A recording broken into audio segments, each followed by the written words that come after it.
Assalamualaikum warahmatullahi wabarakatuh. Saya Yudi Pramuko, tukang donat dari Parung YouTuber tertua di semesta. Hari ketiga puasa ini saya barusan ditelepon panjang ya oleh kawan saya dari Paris yang sudah 25 tahun di Paris dan baru saja mendarat di Indonesia. Dan dia seperti biasa kritis ya, dia membawakan syair Joyoboyo, katanya dia orang Jawa, ya sudah 25 tahun di Paris, katanya sudah 25 tahun dia mengempit Garuda keliling dunia, jadi dia bangga sebagai warga negara Indonesia dan sekarang pulang kampung dulu di negerinya itu Joyoboyo. Kata Joyoboyo, kata dia waliullah insya Allah katanya, atau pujangga lah ya.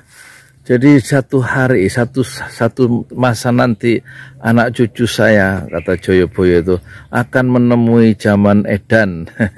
Zaman edan, zaman edan kayak sekarang ini. Sebaik-baiknya, apa itu istilahnya bahasa Jawa dia ya, sebaik-baiknya apa itu, pokoknya jangan ngikutin orang edan meskipun nggak keduman, jadi jangan ngikutin jadi gila meskipun nggak dapat apa-apa. Lebih baik nggak dapat apa-apa daripada gila. Lebih baik yang waras ngalah. Itu kata teman saya itu, seorang ibu asli Kediri. Dia baru datang terus HP-nya nggak berlaku, HP-nya harus diregistrasi, harus bayar 7 juta, rumit katanya Indonesia ini, katanya. Akhirnya lebih baik nggak didaftarin lah, beli HP baru, HP jadul lebih murah daripada harus buang uang 7 juta. Aduh, Indonesia sebenarnya kata dia itu memang bisa makmur. Waktu saya bilang Indonesia itu sebenarnya bisa makmur loh Bu. Oh iya bisa makmur, tapi nggak tahu itu kenapa orang-orang itu pada rebutan sih, rebutan tambang, rebutan harta benda, padahal waktu datang ke dunia kita ini yang nggak membawa apa-apa. Kok sekarang berlomba-lomba jadi orang edan, orang gila semua, menjadi hamba dunia, hamba berhala katanya. Enakan menjadi hamba Allah katanya, kata ibu tadi. Bener juga. Jadi sebenarnya kita ini bisa makmur orang Indonesia. Kalau dilihat dari luar negeri ya segalanya ada, tapi karena banyak orang edan itu semuanya, banyak yang nggak kebagian, diambil semua sama orang itu. Nyari apa dunia, terus berantem di antara mereka. Malu isin karo tonggo katanya, malu sama tetangga kok tukaran, kok ribut aja.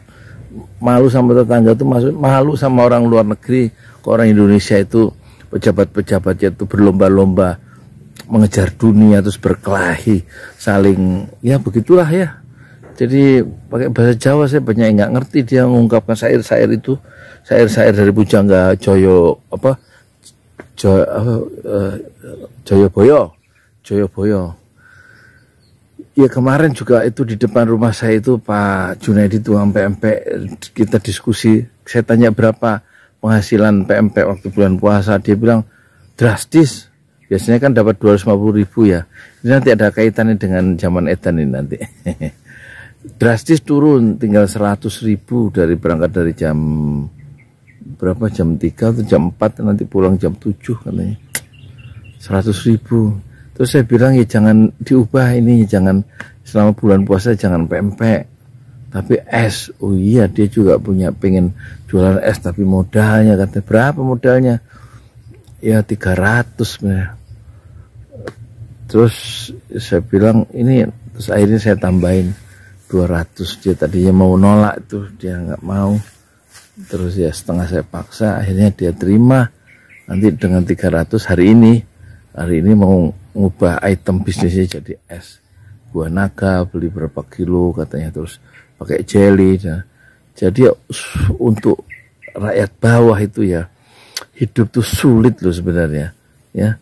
Dari 250.000 itu udah pas-pasan jualan PMP yang 5.000-an, yang 3.000, 2.000 gitu, bubuk kacang itu. Sekarang bulan puasa turunnya terjun bebas, tinggal 100.000. Ya moga-moga nanti dengan jualan es buah itu mungkin dia memang berharap es buah, tapi modal 300.000 aja nggak ada. Itu orang kecil loh. Tapi kalau orang-orang gede itu apa istilahnya oligarki gitu, wah jutaan hektar tanah dia punya, tambang punya, perkebunan punya, hutan punya, macam-macam, nikel punya, gunung emas punya, masya Allah. Jadi itu yang disebut zaman edan tuh, kalau kata ibu yang dari Paris itu, yang kawan saya itu, yaitu kita lebih baik ngalah ya, yang waras ngalah daripada kita ikut edan, ikut gila.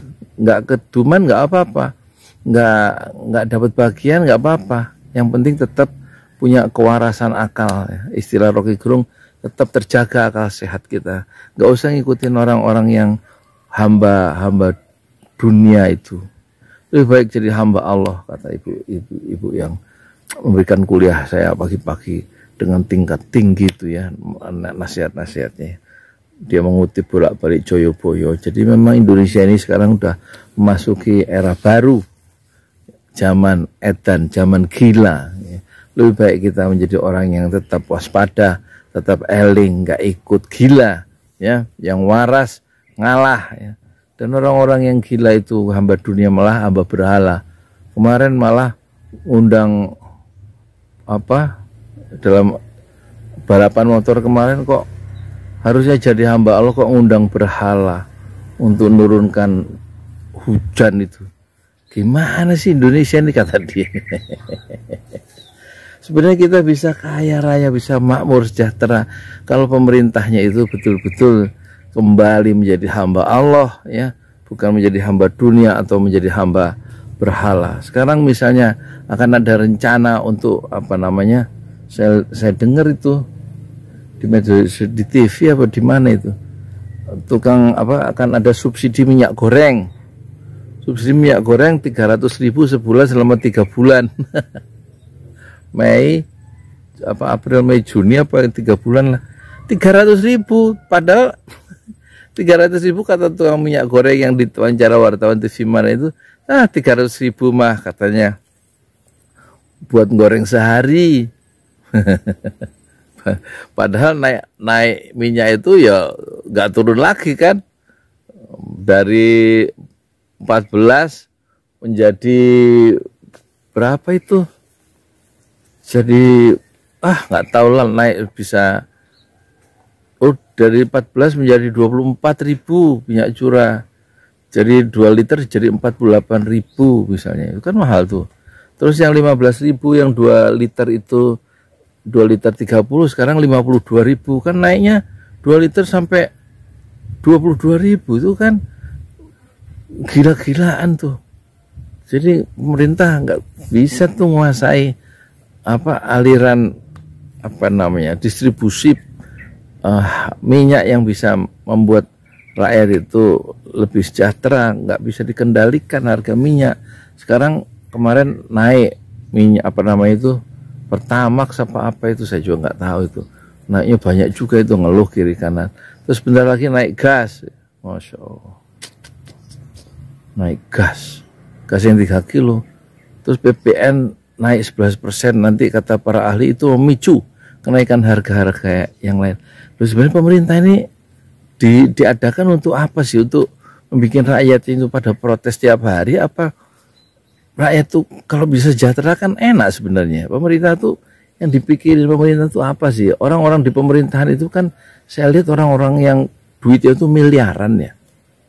Dia nggak ngelihat rakyatnya sendiri yang setiap hari harus cari uang hanya 100-200 ribu kotor itu.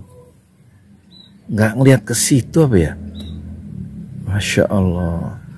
Jadi udahlah, betul juga kata teman saya, ibu-ibu yang dari Paris itu, yang sudah 25 tahun di Paris. Lebih baik kita waras ya, nggak usah ngikuti orang-orang itu yang pada edan memburu dunia, pada gila, tergila-gila pada dunia. Padahal kata ibu itu tadi, orang kita waktu lahir itu nggak bawa bondo apa-apa katanya. Kita telanjang yang waktu lahir kita nggak bawa emas, nggak bawa rumah, nggak bawa nikel. Lah kok sekarang kita rebutan emas, rebutan nikel, rebutan macam-macam, jadi hamba dunia katanya. Ya segitu aja ya, aku ngomong nggak apa-apa, nggak jelas. intinya nasihat Joyoboyo itu relevan gitu ya. Sebaik-baiknya manusia itu ya lebih baik yang tetap eling, tetap ingat, tetap waspada menghadapi kehidupan. Nggak usah ikut-ikut jadi hamba dunia, menjadi orang edan, orang gila. Lah kalau pejabat-pejabat itu kita ikutin, lah saya jadi gila sendiri nanti. Saya Yudi Pramuko, tukang donat dari Parung, YouTuber tertua di semesta Fasbir Sobro Jamila. Bersabarlah dengan kesabaran yang indah. Assalamualaikum warahmatullahi wabarakatuh.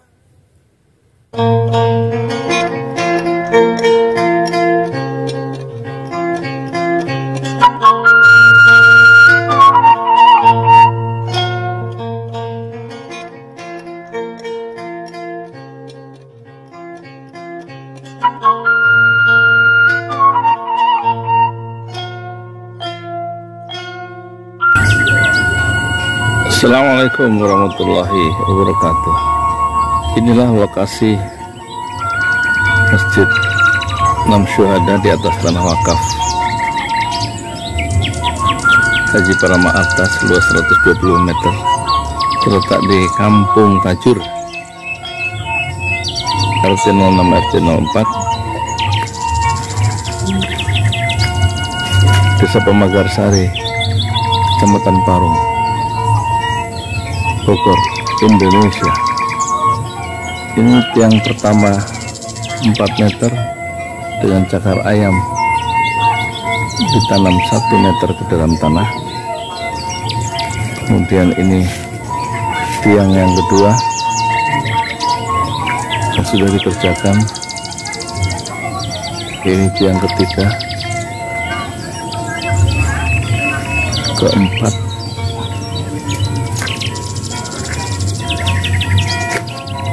kelima, kemudian yang belum dibuka keenam, ketujuh, kedelapan. Alhamdulillah. Terus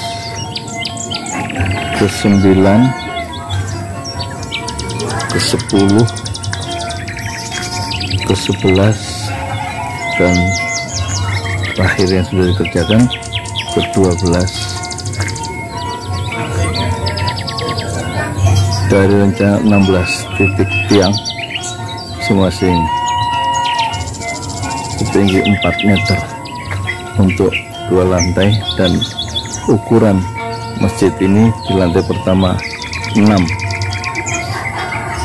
kali 10, dan lantai kedua itu rencananya ada 6 kali 13, senilai perkiraan 1 miliar rupiah, sekaligus dana untuk pembebasan 300 meter di samping tanah wakaf 120 meter, rencana 300 meter, 1 meternya adalah 1 juta rupiah, jadi perlu 300 juta untuk membebaskan tanah 300 meter milik orang lain supaya bersambung dengan tanah wakaf 400 meter yang sudah dibebaskan dengan dana dari penonton sampai jalan. Moga-moga Allah memudahkan rencana-rencana yang baik, yaitu membangun Masjid 6 Syuhada Pesantren Tahfiz Al-Quran Al-Jalali yang sekarang mencapai hari ke 100 berapa ya, 118, dan terhenti. Insya Allah nanti Allah mudahkan lagi, rezeki dari Allah dan kemudahan dari Allah sehingga masjid ini bisa dilanjutkan. Moga-moga nanti Allah mudahkan dan lanjutkan kembali pembangunan Masjid 6 Syuhada 2 lantai senilai 1 miliar rupiah, 2 lantai dengan izin Allah. Dan kita ingatkan hadis dari Rasulullah Sallallahu Alaihi Wasallam, siapa yang membangun masjid karena Allah, maka Allah akan membangunkan baginya sebuah rumah di surga. Man bana masjidan lillah banallahu lahu fil jannah mithlah. Hadis riwayat Muslim. Siapa yang membangun masjid karena Allah, man bana masjidan lillah banallahu lahu fil jannah, maka Allah akan membangunkan baginya sebuah rumah di surga. Sayyidi Pramuka, tukang donat dari para hijau, terjuah di semesta fasbil sabaran jamilah. Bersabarlah dengan kesabaran yang indah. Assalamualaikum. Demi nambah cinta telah ku persembahkan hatiku hanya untukmu. Telah ku jaga kejujuran dalam setiap nafasku, karena demi cinta telah